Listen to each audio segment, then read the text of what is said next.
besties. Welcome to the Best Bestie podcast.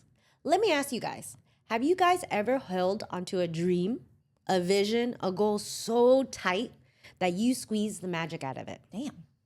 Well, today we're going to be peeling off the control. We're going to be peeling off the pressure. We're peeling off the tension so that we can let it flow and let it glow.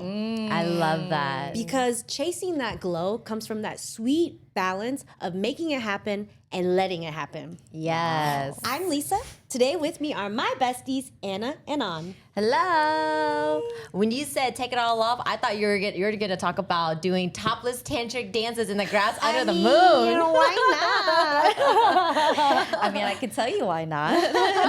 Because most people will probably think we're psycho hippies on drugs. I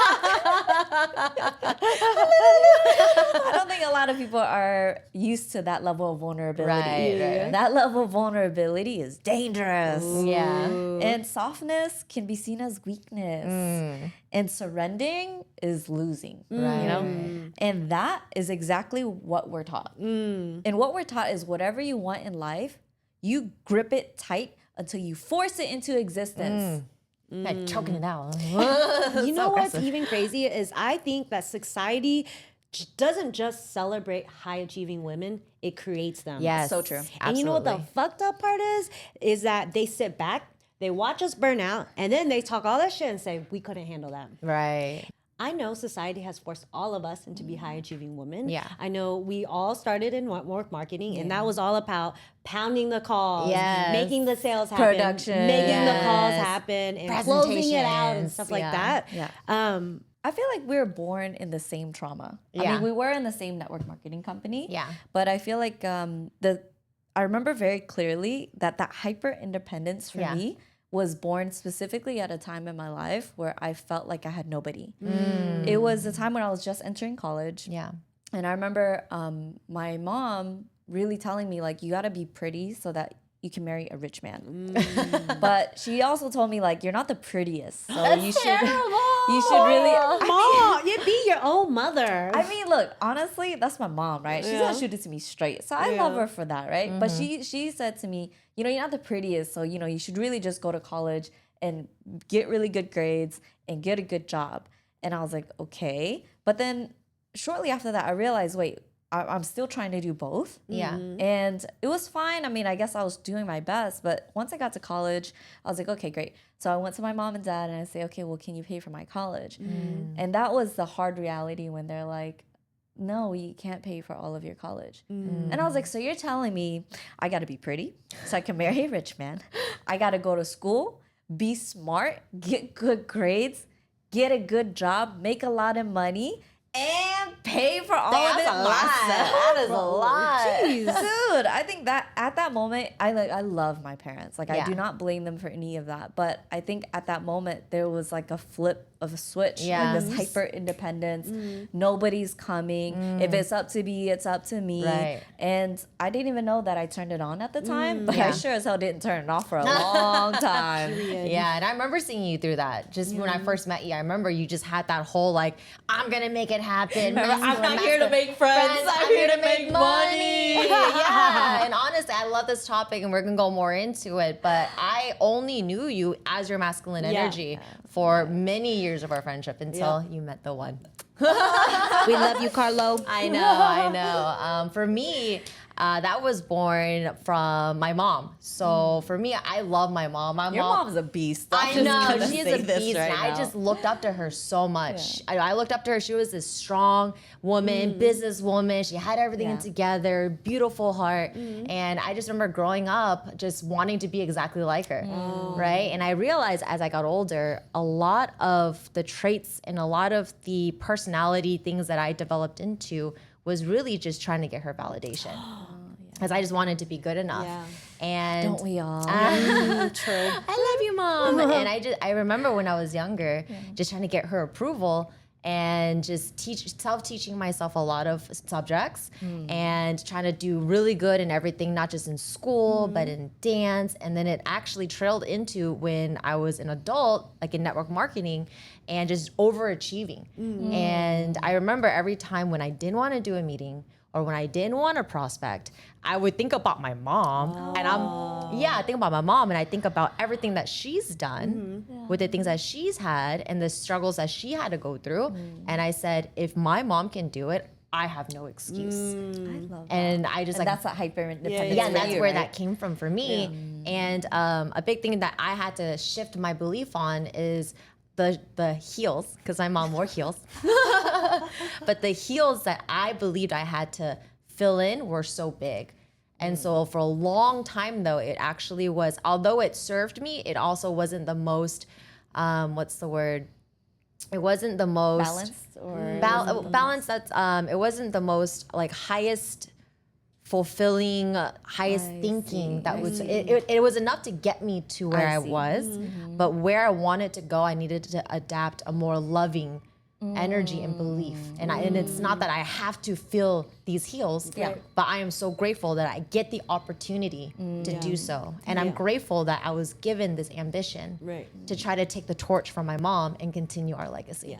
So I'm saying that society did create us to become high achieving women. Yeah. I'm not mad at it. Like that's just how the game is. I mean, I'd rather be that than underachieving. Exactly. And with our family, like I'm not trying to knock on it. Yeah. It's just how it is. And we're gonna play the game. Yeah, exactly.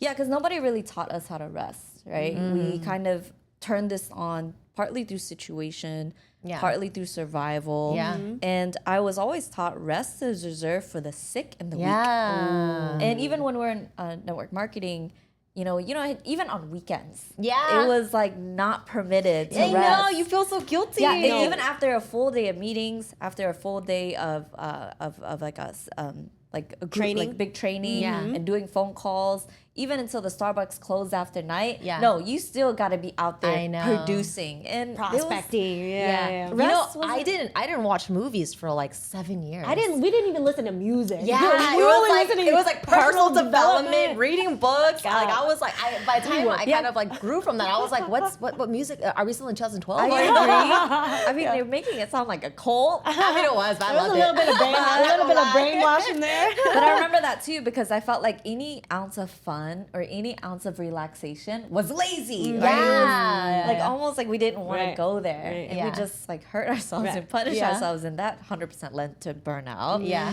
Looking back now. But I see like it's such a trap. Yeah. Because we are triggered to jump into this hyper independence. Yeah. We're not taught to rest. Yeah. And we're almost punished at the idea of it. Yeah. And that can only have one outcome, Yeah. which is destruction. It ain't good, is what it is. Yeah. Many of us miss the point that rest is not just sleep. Yes, rest happens in the body. Resting in the body is like being grounded and connected to your body. But resting happens in the mind too.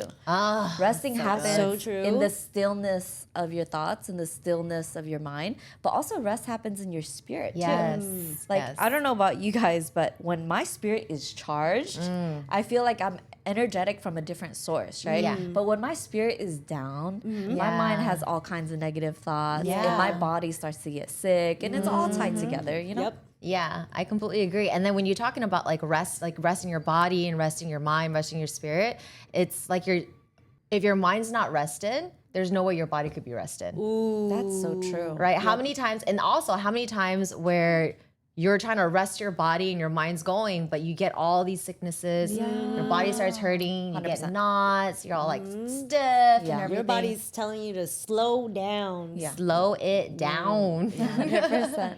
But you know what's crazy? So we're talking about, you know, things that society puts on women. Yeah. So in Chinese culture, there's actually this phrase called 井雷. I'm not Chinese. Can you break that down? for Yeah, us? which literally translates to leftover woman. And what it is women, it's women who are over their 20 or mid 20s and beyond who haven't been married yet.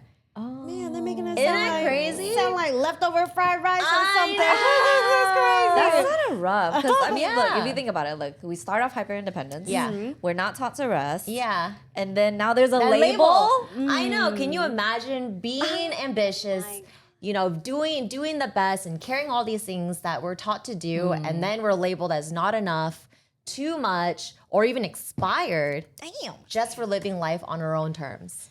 Wow. Yeah, and it's crazy. That's That's a wild. lot to handle. I feel like And it's a double bind, right? Yeah, so it we is, totally. get praised when we're pushing, and then we get punished the second we decide to pause. And it's like a double-edged sword. I don't want to do that anymore. Actually, now that you bring up that term, how do you say it one more time? 正女, and that's just Cantonese. This is in Cantonese. 情侶. 正女, yeah. 情侶. And I heard that there was like a singles day in China. Is that right? Like I it's saw like the a viral day. post What too. do you? Did you? What's a singles day? I think. Well, I don't know if you read the same thing, but I read that there was a day in the year in which single women and single men dedicate to just trying to find their match. I guess it increases their probability of finding somebody if everybody does it on the same day. Yeah. So it's like Tinder in real life. Yeah. But on a one day. on a one day versus. I don't know, but that sounds like a trap to me. And I think the thing is no one really taught us how to flow. Yeah. No one really taught us how to flow and glow. Yeah. Let's get real. Growing up is kind of like a simulation. Just think about it for a second. Like up until we're about 18 or so, it's different for everybody. We're kind of living under the roof of our parents, under the influence of our teachers, our preachers, and our parents. And we think like them, we eat like them, and we do like them. And so we're kind of running their operating system, right? Yeah. And Oh, I love that. Their operating The OS. What OS are they on? All I know is we're running on an operating system that's Yeah. not ours, and we download software that also isn't ours. Yeah. That's given to us by our parents, our teachers, and our preachers, and society too. And when we finally go out in the world and go and be an adult, we realize that some of that software is actually malware. Malware. I love that. I don't know. I want to remove that malware. Wait, tell me more. Let me tell you about the most common malware that I've seen, I've experienced in my personal life. I feel like I had to transcend. Yeah. The first malware was hustle culture. Oh, we all know that one. I know y'all know that because we were in it together, right? What is it called? Grant Cardone, the hustle muscle. Yeah. It was 10X, like Gary Vee. Yeah. Oh no, was that him? That was Grant, yeah. closed mouths don't get fed, right? And then grind or die, right? I could sleep when I'm dead. This hustle culture was real, Yep. and I felt like that was what I was like feeding off of and like getting energy from. Yeah. But Yeah. it worked for a while It to did. get production, but honey, that's malware. Oh, wow. The other kind of malware that I've seen is what I call a productivity trap. Oh, wow. It's like better, faster, better, more. Are you reading into my life or what? I've been in that trap. Yeah, I remember whenever I got into productivity, Yeah. building Yeah. automation and systems. Yeah. Every little thing, I was like, oh, I'm gonna build a system for that. And then I ended up having a system for my systems. And then I ended up having to run my systems, and anytime something changed, I had to go update my systems. And I spent more time building systems than I was producing with the systems. I can see that because it's so it's fun sometimes. But It is fun, but if you don't have the volume for the system to the run system on, is pointless. right? There's It's like no you don't need a revenue. system for your one sales per month. I know. Not the Go- one Just sale. go out there, make more calls. You don't need no system. That's so funny. But that was me though. That was Yeah. totally me. Because actually, the reason why it felt good is because you weren't getting those sales and those numbers, but it felt like you were doing something. Productivity versus activity. Oh, man, I fell into that trap. That malware. I know. The other trap is what I call the emotional armor. This is when we're taught that emotions make you weak. And that you gotta protect yourself. Guilty again. The other one, the last one, is what I call the hyper functional. If I don't fix it, who will? Yeah. And Yeah. no one will do it like I will. So I embody that too. The fixer upper. I literally feel like I've gotten all of that. And it's crazy that you're calling it malware. Like I'm listening to you and I'm like, yo, did my system get hacked? What the hell? No. How did this happen? Which is why today's episode is sponsored by Norton Antivirus. Are you tired of doing everything you can and not being enough? Are you tired of living in the past, chasing the future, and never getting there? Go ahead and use our code BestBestie today to get a... I'm just kidding. There had ain't me no going. code. Sorry. But honestly, those viruses are robbing you Yeah. of your peace, of your joy, Yeah. of your presence. Yes. Wow, that is scary. I definitely experienced some of those viruses. So send me the link to that code. No, there's no download button. But unfortunately, there's no way to delete these codes.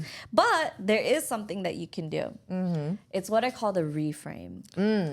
And you don't transcend this by erasing the code, deleting your parents, deleting your memories. No, you can upgrade it. You know what I love about that is that I feel that sometimes when we're like, that person, like we sometimes put down the version that got us to where we are. And it's like, you don't want to delete that version because that version served you for the time that you needed. Made you who you are. Exactly. So you don't want to delete it. It's part of your history. It's part of your growth. Without that, you wouldn't be here to be able to transcend it. Exactly. There was a flow that needed to happen. So I love that you're saying reframe it.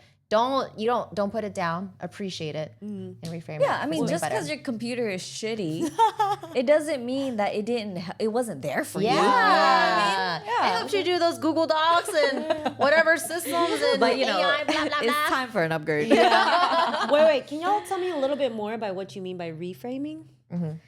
Well, a reframe is when you take something and you balance it out by adding to it, adding to something that already exists. Yes. So many times people, they look at their mindset or things that are going on in their life, things that they have anxiety about, things that they're fearful about. They just want to delete it and they just want to remove it. Yeah. But reframing is something that's more powerful, it's more sustainable, and it's way more efficient. And you're adding more to your psyche, you're adding more to what you know to balance out what's not balanced already, right? And I mean, it's easier for me to just give you an example, right? Okay. So earlier I said hustle culture, right? Yeah. It's that grind or die. So instead of like grind or die, how about rest is a part of the plan and not a pause on your plan? Ooh, That's that is good. so good. Do you see the reframe? Yeah. You know why? Because back in network marketing, I remember they actually praised us for who got the least sleep with the most production. Like who can sleep the least and do the most? Like sleeping is for the weak. So Really unhealthy. I know. And it's like rest back then in the hustle culture, rest was demonized. Yeah. And it was like, it was seen as weak. And I love that reframing that is like, no, rest is necessary. Yes. It's not a bad thing. It's part of it. Right. It's pausing. Right. You're definitely triggering some of my traumas because I remember when we were grinding in the streets and we are top producing in magazines on the charts. Yeah. There was this phase of my life, what I call the 3-4-5. Oh my God. I think I remember this. I'm surprised you're still alive. Honestly, yeah. I can't believe this. Okay, the 3-4-5 phase. There was a promotion going on for a really long time, actually. That they had at every like gas station in Houston at the time. It was a 3-4-5 deal. 3 Red Bulls for $5. Think about it. 3 Red Bulls. Damn, that's a good deal. For That's a good deal. $5. Yo, look, if they had that promotion, actually, I don't drink Red Bull that much, but that is sick. Like today, that is unheard of. I had like an IV of taurine in my bloodstream. Dude, you know what? Because this girl right here, she's super creative. She's an artist. She's so amazing. But she actually used to collect the can, the tabs. And you made the artwork. You made the artwork. Do you have it? Hanging over there, I do. Let's go. You know what? It is amazing. I'm scared, so I'm gonna go get it. Sorry. Okay, hold on. Let me go get it. All right. And we're back. This is my 3-4-5. Isn't that piece. crazy? I love So that. I remember so clearly, like every time. Yeah. So let me explain this piece. You'll see every single tab here is a Red Bull tab. The blue is because I love sugar-free Red Bulls. And you'll see occasionally there's a silver tab because maybe I just wanted to get a regular Red Bull. Not many times though. Yeah. And then I did this with a plaster to do a Red Bull. And then I covered it with resin. And it's like, It's so cool. so if you can hold it for a second, I'll tell the story. So I remember very clearly because I would get these 3 for $5s. I would go to the bakery that we would do the meetings at. Yeah. And I would, every time I finish a Red Bull, I'm like, oh, wait, let me get the tab. Yeah. And I'll put it in my little Ziploc bag. I remember that. And then people are like, why are you collecting the tab? And I remember not having this piece in mind already. I was actually thinking to myself, I never want to forget this feeling. I never want to forget this feeling of how bad I want something. And did I need the Red Bull? Probably not. Girl. But the Red Bull got me jacked.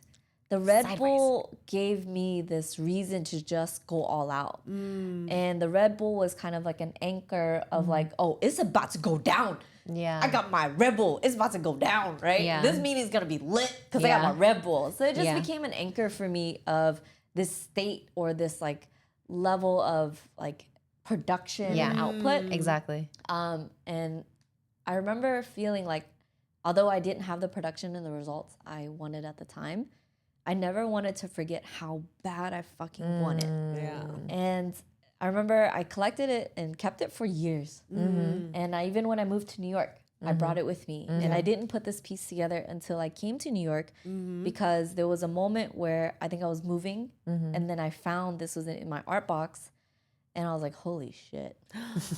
And I was like, I'm in New York City. Living your dream. Living my dream. Living your dream. And I almost forgot. And then when I finally felt like I was where I wanted to be, I was ready to memorialize it. And so I love that. I'm so proud of you.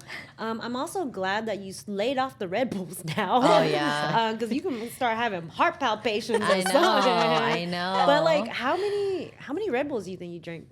Or how many for that piece? I'd have to count, but Too many.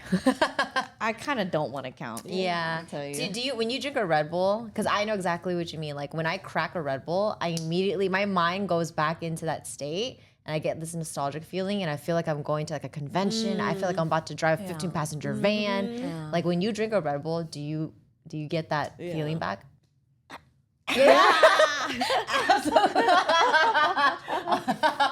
Or is that the Red Bull? It's Man, working. we need it. Hey, Red Bull sponsor us, need yo. Thanks to Red Bull for sponsoring this episode. Damn, we got sponsored by Norton. No, to answer your question, I really did. I don't know what it was about. You know, actually, now that I think about it, our upline at the time drank Red Bull all the time. Yes. And I That's where I think came from. when I saw him, he had the car, Yeah. white Aston Martin. Yeah. He had the numbers, he had the production, he had the team, he had the ranking, and he was drinking Red Bull. Yeah. And in my mind, I'm like, I want to be. I I want that. Yeah. the one thing I can afford right now is this 345. You get me?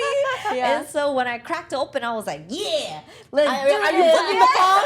You're flipping the phone. I saw that. Shout out to our old mentor. Wait, for the people that don't know, what is this motion? Hey, do you have? Where's where's my phone? I feel like it's a tick, to be honest with you. phone? Let me show. No. Okay. I feel like it's a tick because our upline at the time, he would float around this meeting room like he was on top of the world, as if he overrid everybody in the room, because he did. And he would like He was on top of the pyramid. He was flipping his phone in the air, like I'm talking about, like 3 feet in the air, and catching it Without looking. and you'll be talking to you. You're like, and you're just What was like, your production? no. How many calls did you make? It was like it was intimidating. Yeah. I don't know how he caught it so many times. Yeah. But it was just this tick. And so it was like the Red Bull, the phone flipping, the numbers, the whistles. Everyone was like duplicating it. I remember at one point I was like, oh, he doesn't have a case. I'm just gonna take my phone case off too. Wait a minute. I feel like, was he hypnotizing us? He probably was. Because it really sounds like we were in a cult, dude. I was under the spell. I was under the spell too. I was under the spell. You know, like in that movie where they do the tea? Yeah, tea. And like, ding. Yeah. Oh my God! Bro. I was hypnotized. We were under the spell. Oh my God. Okay. What a time. What a time. I know you remember that, Lisa. Oh, yes. Trauma. Yeah, but back to these traps, right? The reframes, as we would say. Because I really love those times and those memories because it made me a part. It made me who I am today. Absolutely. And I'm not gonna lie. When I was trying to get out of it, I was trying to delete those memories. I was feeling shameful about it. But when I finally leaped into other things, gained confidence back, was where I wanted to be, then I started to rewrite those traumas and reframe them. So the other malware that we talked about earlier was a productivity trap, right? That better, faster, more. Instead of better, faster, more, how's this reframe? I am valuable even when I'm still. Ooh, that is so good, because I definitely needed that reframe when I worked at the bars, if you guys remember. I was managing projects on top of projects, and then it was deadline one after the other. I had so much to manage, and it was just the teams, the budgets, the contractors, and I felt like when I wasn't doing something, I felt like I wasn't worthy anymore. And then I felt like when I was still, it was laziness. So I really had to remind myself outside of work that I'm remembering that I am enough and that my productivity doesn't lead to worth. Yes, I love that. Yeah. And I think that reframe is so important because that's that hyper independence, that's that burnout, and it'll only lead to the same outcome. It's only a matter of time. Yeah, and that's then why it's a trap. Yes, and then when you tie your worth to your work, it's too fickle. It's too fickle, because what happens when you don't work? What happens when you're going through life and something happens and you can't produce? It doesn't, just because you can't do that doesn't make you less of a person. And that's an illusion too. When have you ever at work hit a goal, did something really well, and they said, you know what, you did amazing. Just take the rest of the year off. Nope. No. There's always another month. There's always another quarter. And there was always another fucking year. So it's a trap. Like if you attach too much to those kinds of results, you're only going to invite the volatility. Yes. Yeah. And you're not grounded. Yeah, no, for sure not. The other one that we talked about was emotional armor. How about instead of emotions make you weak, let's reframe that too. Ooh. How about this? Strength comes from mastery, not suppression. Ooh, that's my bestie. That one hits home for me. Because for me, growing up, like emotions, like I grew up super Chinese, like no emotion, robotic. And I remember very clearly the moment I began suppressing my emotion. So my dad passed away when I was really young. I was 15 years old, and it was at his funeral. And we were standing, in the line when people were paying their respects to my dad, and they would come to us. And I remember people would come over to say sorry to me. And I began to cry. I was 15. And I remember my mom, stoic woman that she is, was trying to teach me something that I was too young to really understand. And she said to me, Amoy, which is youngest daughter, and she said, Amoy, right now is not your time to cry. Right now is your time to be there for everyone else and to be strong for them and support them. If you need to cry in your room. What? Now, I want to say this first. I want to say, it sounds, No, it's not bad, but also your mom was going through it too. Exactly. But also your father just died. I know. But what I want to say is that I look back in that moment and I realize that's why all the way my entire 20s, up until I met you guys and you guys helped me break out of that, that was the way that I had handled my emotions, by suppressing. Wow. And I saw that, hey, suppressing these emotions was me being strong and me handling it on my own. And I saw it as strength until I became older and realized that there is a better and a more effective way. Yeah, you can be strong. Yeah, you could look like you have it all. Yes, it can serve you to a certain point.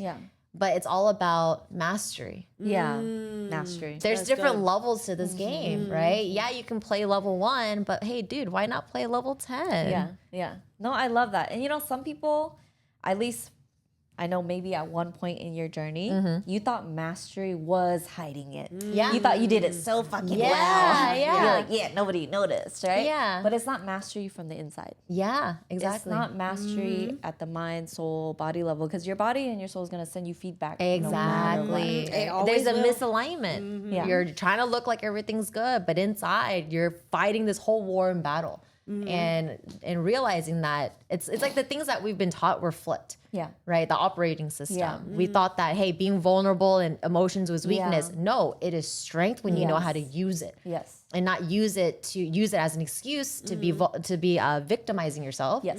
But to use it as a reason to relate, to overcome as part of your story. And let me tell you why this happens. Because in my line of work, I see people all the time who are just so terrified of going back to the place in which they remember they were last hurt. And they build this armor, they build this shield to protect themselves.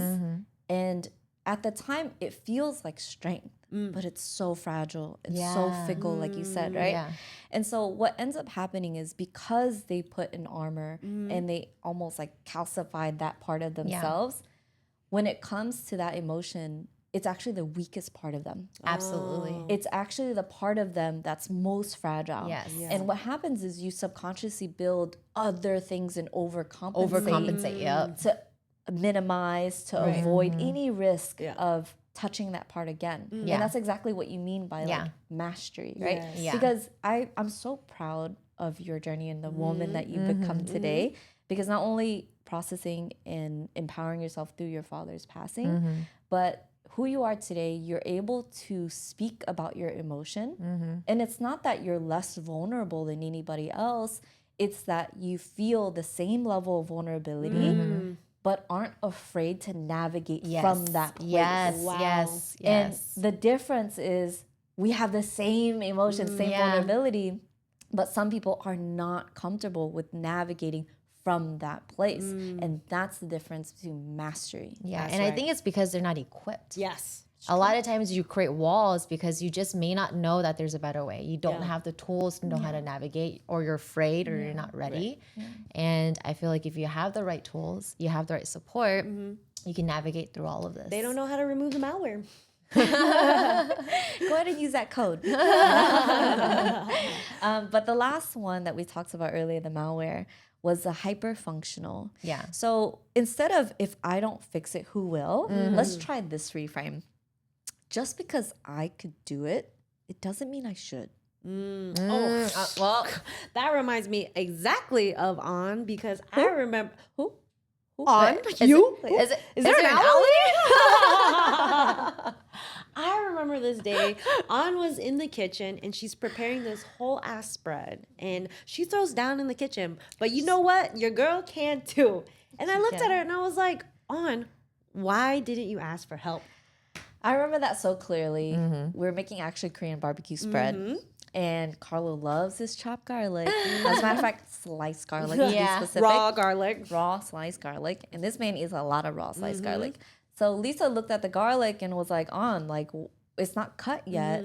And I'm like trying to manage everything, cook everything. And she pulled me aside and she said, why didn't you ask for help? Yeah. And I looked at her and be like, because I didn't know I needed it. I'm sorry. I didn't ask for something I didn't know I needed. And she just overrid me and she was like, I'm going to chop this garlic, right? I sure chopped that And garlic. that's what a best bestie does. But I really thought about it later on and I asked myself, why didn't I ask for help in that moment? And I think I was like so focused on cooking this meat and doing this next thing that I wasn't even aware of the timeline. I wasn't even aware that I can ask her to help me. And I wasn't even aware that she wanted to even help me. And in my mind, it was already done. Like, it was just, let me finish this. I'm gonna cut the garlic. What do I need to really ask her help for? It's done. You know? And that reminds me, you didn't just do it there in the kitchen example. You did it on a larger scale for your wedding. She sure Wait, did.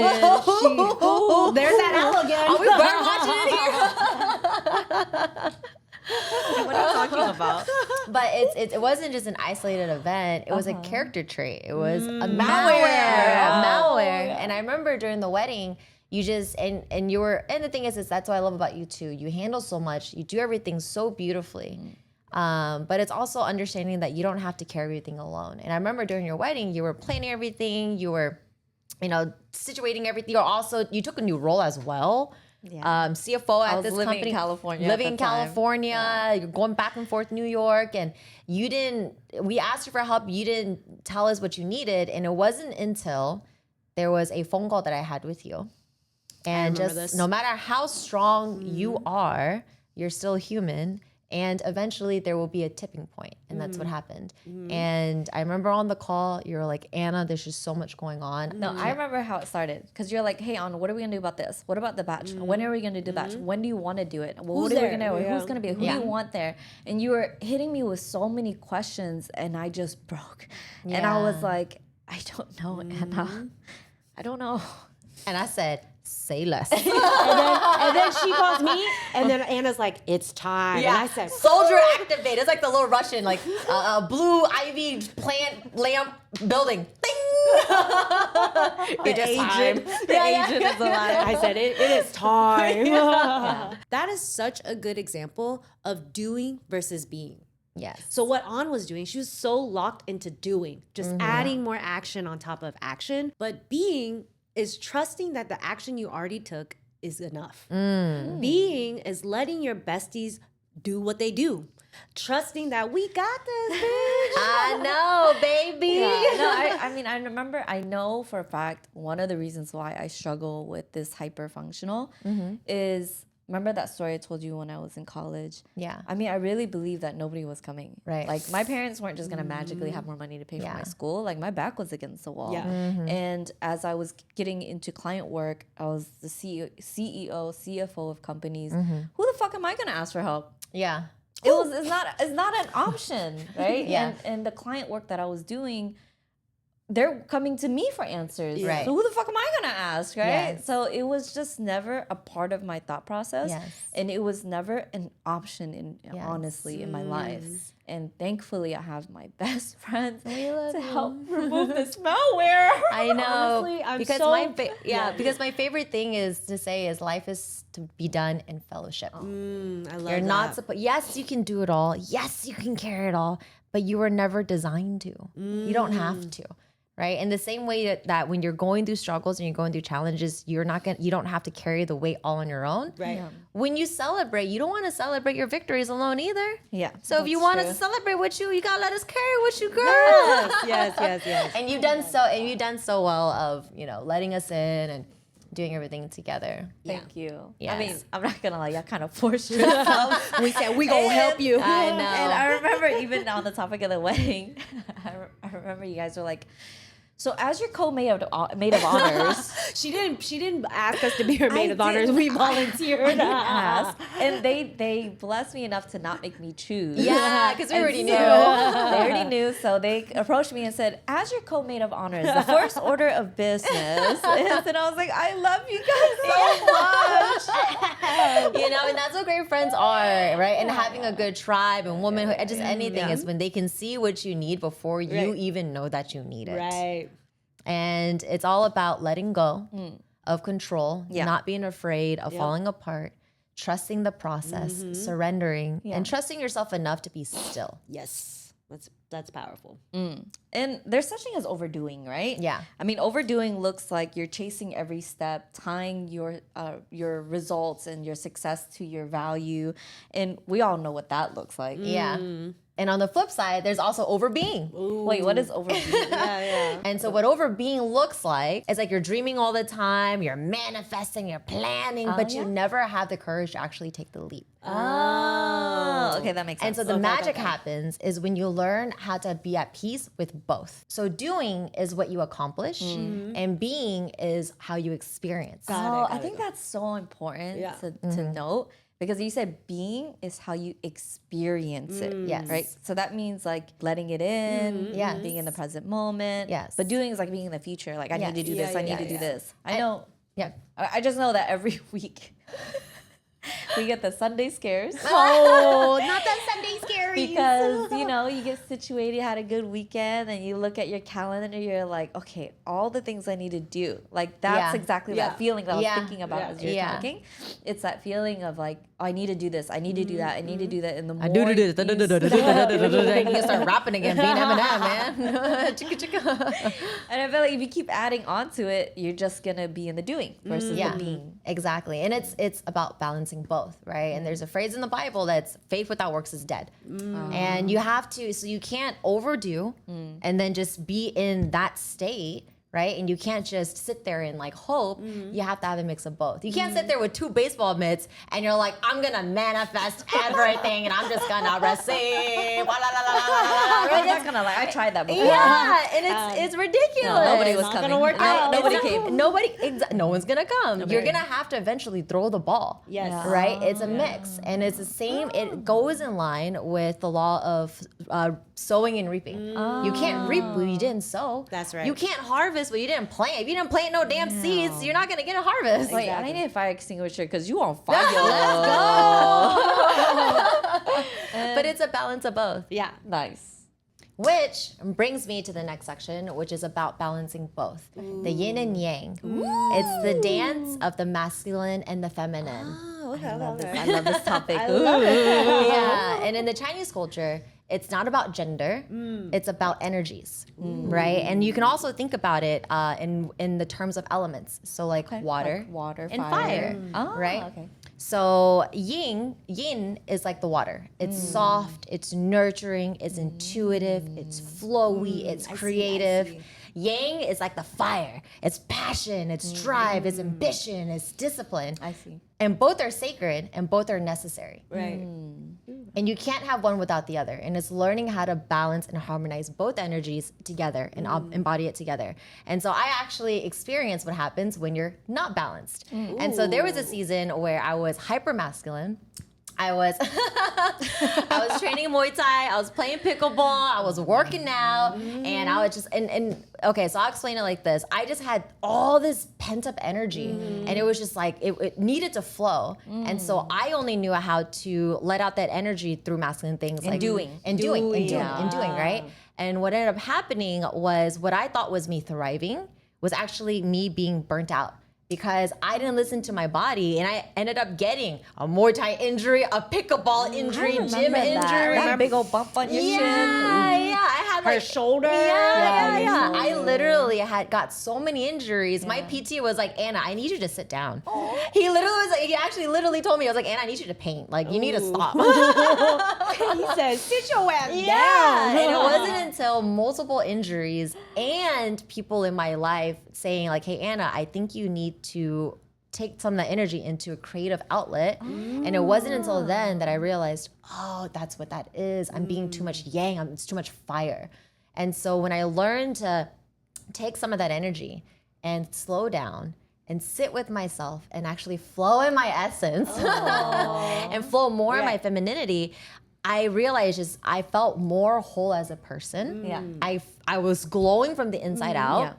And I was able to tap into actually an energy that I've never tapped into in that capacity in my life before. And it literally opened up this part of my brain where I was getting downloads and I was just, and it wasn't. But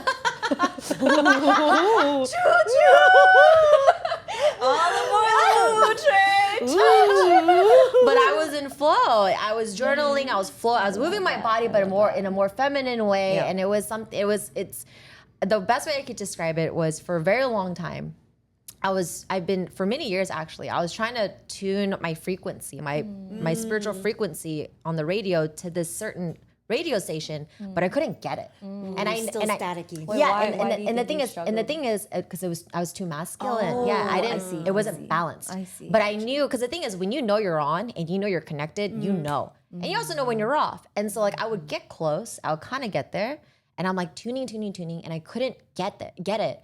And then finally, when I learned to balance my energies, healed part of myself, which was I had a block with my femininity, which is why I was so masculine, which actually tied into, things with my mom. Wow. Yeah, and once I healed from that, I finally was able. It was crazy. I finally was able to tune in the frequency, and it was like, bing.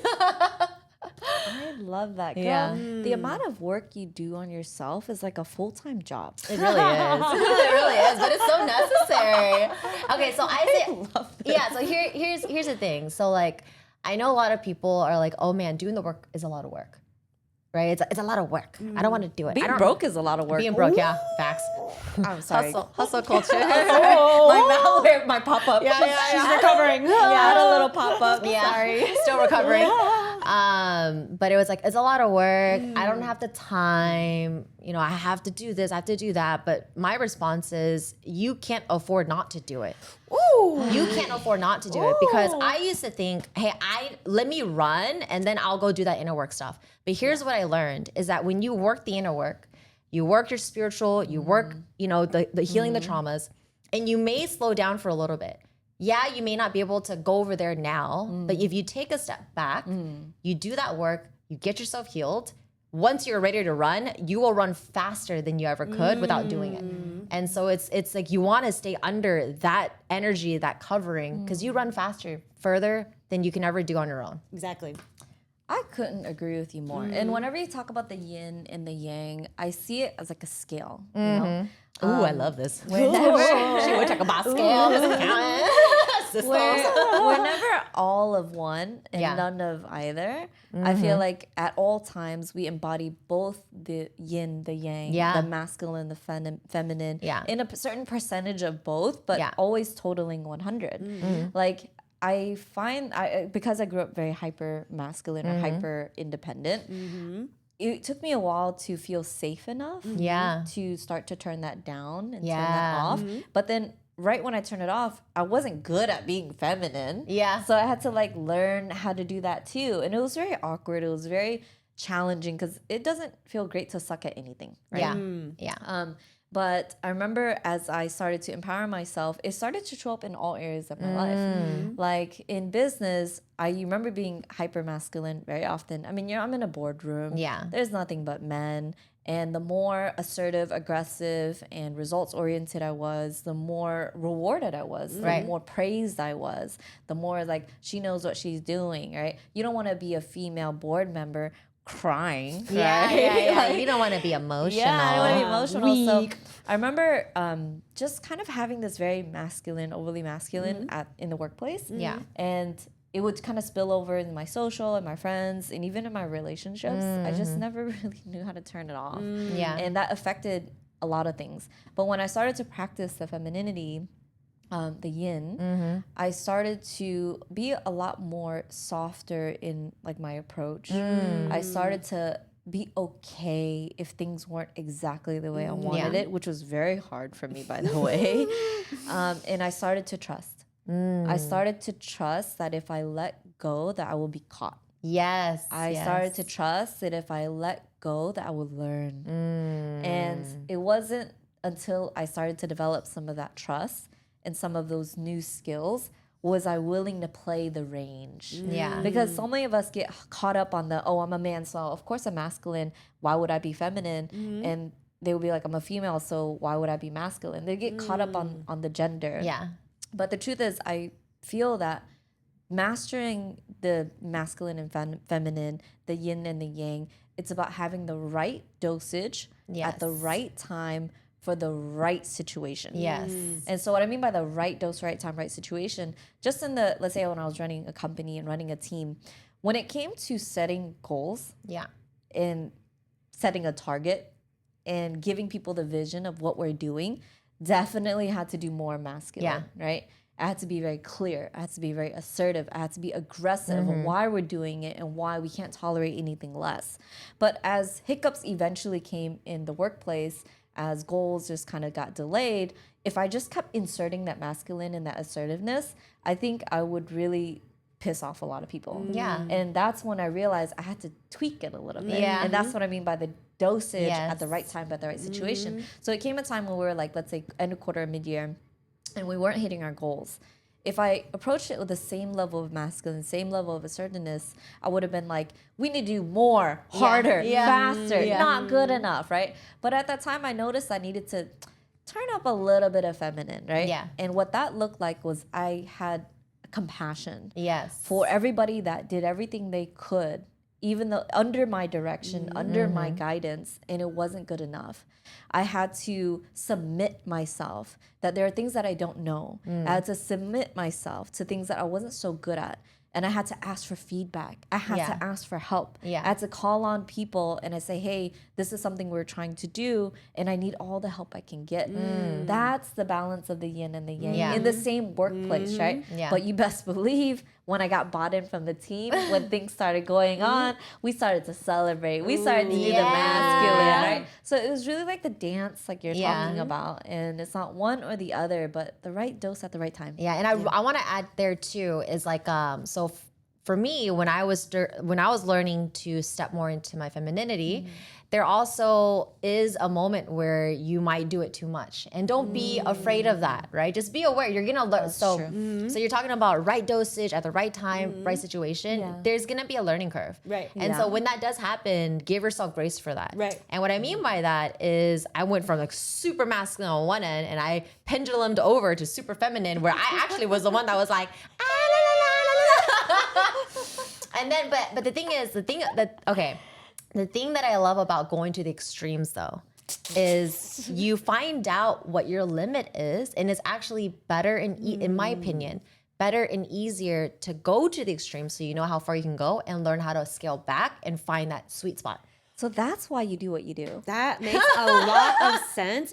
But honestly, I understand. I hear what you're saying. You are very extreme, Anna, in everything that she does. From How you do anything, so I do talking everything. To Malware. yeah, very extreme. But I feel like it's all about finding that balance. Yeah. Doing that Yes, dance. yes, right? yes, yes. And it really shows up in everywhere, in everything that you do, in all areas of life, from work to being in your relationship, right? To relationships, to family. And so sometimes I think that we need to learn how to ask for help, right? And Yeah, I'm it's learning okay. It's okay to ask for help on. Because true strength is knowing when to invite support and letting yourself receive it without that guilt. Oh, that's key right there. Yeah. Wait, say that one more time because I need to hear that again. Let me say it for y'all again. Who? All right, are you guys ready? Yeah. True strength is knowing when to invite support in and letting yourself receive it without guilt, Miss On. And it's the same thing with rest too, because you need it. Yeah. Rest isn't weakness. It's not a sign of laziness. Yes. But rest is how you recharge your spirits, like you said, Anna, so that you can run faster Yes. and further. Yes. It's so that you can maximize your strength. Wow. Yes, beautifully said. Beautifully said. And for a lot of high achieving women, we've mastered the masculine energy, which is the discipline, which is the ambition, which is production. But in doing so, we sometimes forget where our deepest power comes from, which is our femininity. And so this is your call to come home into your essence. And what that looks like is softening up, but without losing your edge. That's important. To remember that you can do it all, but you are never meant to carry it alone. That's so important. Hold on, let me write that down. Remember that you can do it all, but you are never meant to carry it alone. It's about allowing yourself to be, to feel, to do, and to have, all without apology. Ooh, be, do, have. Yeah, be, do, have, but we put feel in there, you know what I'm saying? because life is, we're full of emotions. Yeah, and when you block out emotion, you're talking about building up the walls. The armor. The same armor that may protect you is also the same armor that stops you from fully experiencing all the beauties of life. Yep. It'll keep out love and Yeah, keep all the good It'll stuff. keep out the bad stuff, but keep out the good stuff as Yep, well. exactly. And that dance that you're talking about is ultimately flow state. Yeah. Right? And flow state isn't actually magic. Yeah. It's mastery. But when you have it, it looks like magic. And I feel like to really get into this flow state, one of the first things that I personally learned is I had to really let go of this illusion that I actually can control everything. Because you can't, honey. You really can't. You could try to grab, but You really can't. It's when you let yourself feel and flow with the universe is when you enter this flow state. yes. And trusting isn't crossing your fingers and wishing hard that it'll happen. But trusting is knowing that it's already done. And you can trust that you can let go without falling apart, and it is already written. Maktab. You can stop control. You can stop controlling. You can stop fighting, And you can trust that everything that's happening is happening for you and happening for your good. Or you can become a river. Be like, Okay, Bruce Lee, word. no, but for real, like I'm talking about flowing around obstacles. And with the same energy as of a river, it's the same energy that can cut through stone and nourish life around you. I love that. But I don't know about you. Have you ever seen a river fighting? No, it just flows. It just flows until it flows no more. But when you flow from the source, it never stops. Ooh, word. Look at her in the extreme.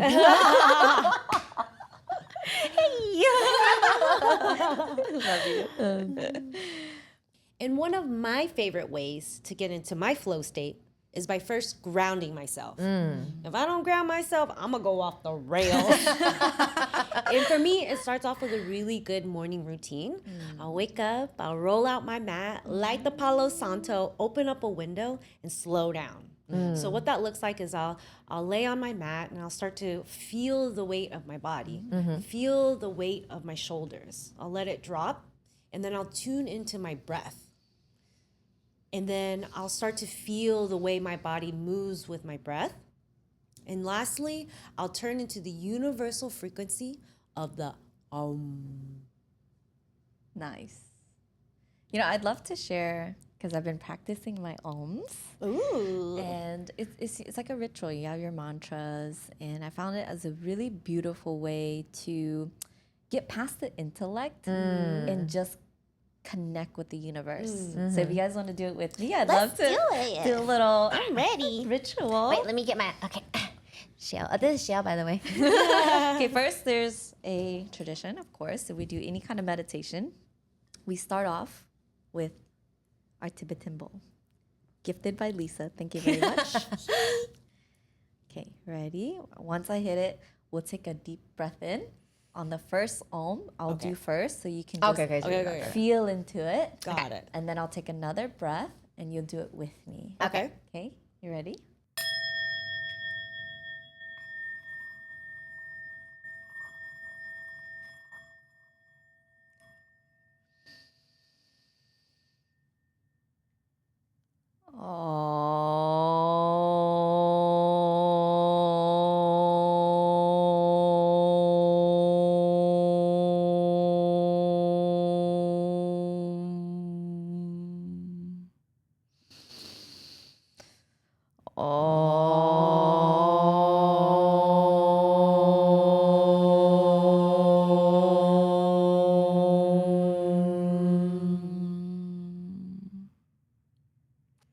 Wow, that was nice.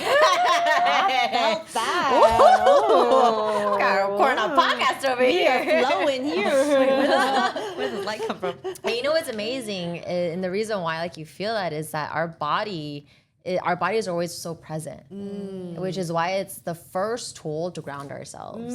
So true. And our bodies are instruments, and the body doesn't wander; it's the mind that wanders. You are so right.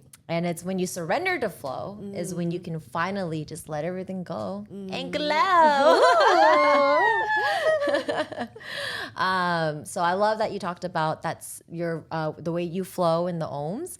One of the ways that I flow, I talked about it before, is journaling. You do be journaling. And so I journaled all through my 20s, but the flow state journaling is very different. So I used to journal, very simple, like, hey, this is what I'm grateful for. This is my day. This is what I want to achieve. These are my goals, X, Y, Z. But I found something that worked for me, and it really is. It's like a 3-page journaling, and it sounds crazy. Wait, tell us why. Yeah, so it sounds crazy because it's like when you first start journaling, you literally don't know what to say. Like you're like, That's so true. and it feels really awkward sometimes too. And so Dear diary. Today. yeah, and even as somebody that's been journaling for over a decade, when I read it through a book, I forgot I forgot what the title was, but that's where I got it from. And I remember the first time I did the exercise. As someone that journaled for 10 years, I was like, 3 pages? I remember in that book, it was saying, even if you have to put write down, I don't know what I'm doing. This is stupid. I'm just gonna write this. I don't know what I'm doing. I don't know what to write. This is weird, but I'm gonna keep going. Even if it was that, to keep practicing that. And what ends up happening is you finally break a wall, and it's like you internally allow yourself to actually flow. But you have to get past that first phase first. And then what happens is you get all of the thoughts, your first initial, it's like layered. So it's like you get your first layered thoughts out, which is like the insecurities, the weird feelings. And then once you start flowing 3 pages a day, you'll get into things that are deeper. And it's like, oh, well, this is actually how I feel. And this is da da da da. And then when you keep following that practice, I hit a state where once I start journaling, instead of having to go through step 1, 2, 3, 4, 5, when I pick back up, right away. I go straight to 10 and I start channeling. And it's like I start getting like, oh yeah, this idea and this creativity and da da da da da, or this is what I notice, and it just gets into this flow state that is honestly, it's gonna sound woo, but kind of supernatural. I'm down with this. Yeah, I'm down for the woo woo. Yeah. And it's like I would get downloads and it's just like I'm just letting myself write, and I'm not, and a big part of it is I'm not judging what I'm about to put down. Because sometimes some things that may come through, or some things that I might write down about how I feel, whatever, on the surface, I'm like, oh, that's not good. That's not good, Anna. Like, that's not nice. But it's like once I can get past that judgment, it can just come out and flow. You know what's crazy? As you're talking about this, there was something that came to my mind. I actually looked into this before because I was coached to actually like just journal and, like you said, exactly what you said. Yeah. Write down, this is stupid. I don't believe in this. I can't wait for this to be over. And my coach told me at the time, just do it anyway, because what happens, the act of doing it is you're overriding your consciousness. Yes. You're overriding Yes. the critical thinking Yes. that is making all that noise. Yes. And you're connecting your pen to your body. Yeah. And there's intelligence that your body has and your Yes. spirit has that cannot register in your consciousness because your ass can't comprehend it. Yes. And so the act of doing it, you're kind of creating the motion and you're kind of creating the space. Yeah. And eventually the intelligence in the body and in the spirit will just take over. Yes. Oh, that exactly. makes so Yeah. much sense. Exactly it. Because that's the way I found grounding for myself too. And that's how I practice getting into that flow state. And I didn't realize that's what happened when I picked up watercolor. Because I love your watercolors. I have zero formal education background in art. But that act of doing really helps you get into that flow state. And, Yes. and it comes from, that creative state comes from not just forcing Yeah. or it doesn't come from control, but it Yes. comes really from connection with yourself. Yes. Well, it's so yes. interesting you say that because you've always been a creative person to me. Yeah. Like That's the work that you were doing at the bar that you're working at, you're creating beautiful installations. Yeah. You're creating like just like a journey and Right. experience. Yeah. And I would have honestly thought you were a very creative person. I feel like that type of creativity is different though. It's creating out of your masculine energy. It's structured, right? It's strategy, it's execution. It was also your job. Yeah, it's also Yeah. your job. Tied into- yeah, right. yeah. So I feel like it's important just to create. So Yeah, this wasn't, the capitalist in me wants to Yeah. make money off of it, but no, this is a state for me to just let it flow. I love that. So it taught me how to create. Sorry. That's my best friend. I didn't know. Well, okay, the reason why is because to see you, I've seen the progression of, because, okay, before you got into the watercolors, I remember, it was probably like a year before you did, you said, I want to start doodling. Yeah. And you're like, yeah, you remember that?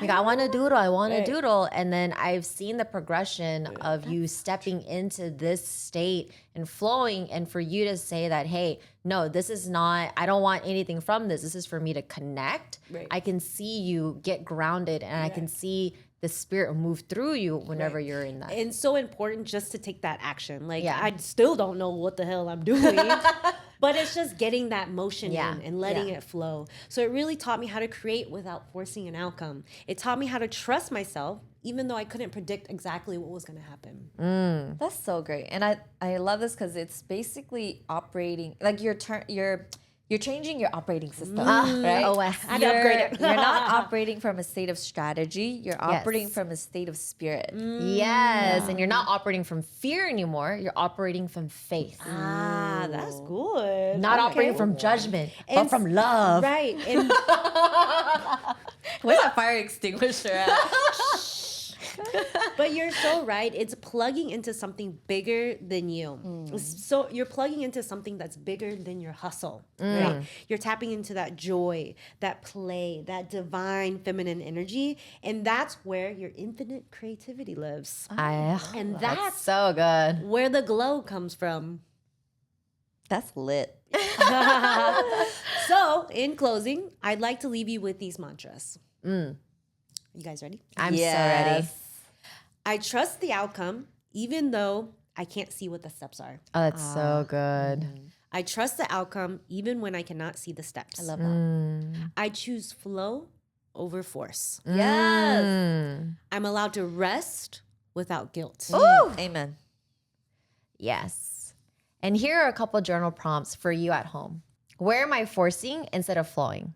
Where's my control creating anxiety? And what fears are blocking me from truly surrendering and letting go? I love these. You are like the journal queen. It Man. really is. I'm gonna journal on these. But if you enjoyed today's episode, please help us help more people. Subscribe to this YouTube channel. You know that subscription is free, girl. Hit that subscribe button. As a matter of fact, while you're there, hit the like button too. But no, for real though, we really, really want to hear from you. I really would love to just see any kind of comments, whether it's your favorite part, just whether it's something that you're going through, even a story, because your story inspires us too. And of course, follow us on Instagram, follow us on TikTok, and shoot us a DM. You know, we might get a little frisky and respond.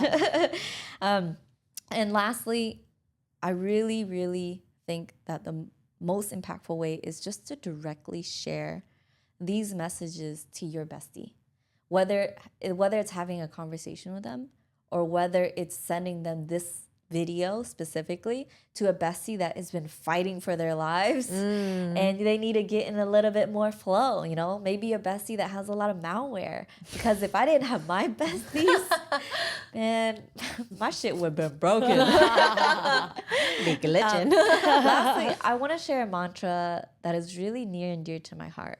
This was a mantra that really helped me through the biggest transitions in my life. Are you guys ready for it? I'm ready. Go. Okay.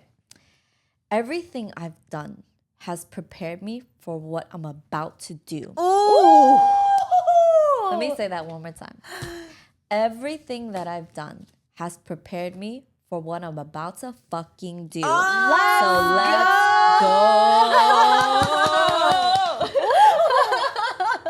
go. Remember to breathe, besties. Release. Let it flow and let it fucking glow. We'll see you on the next episode, besties.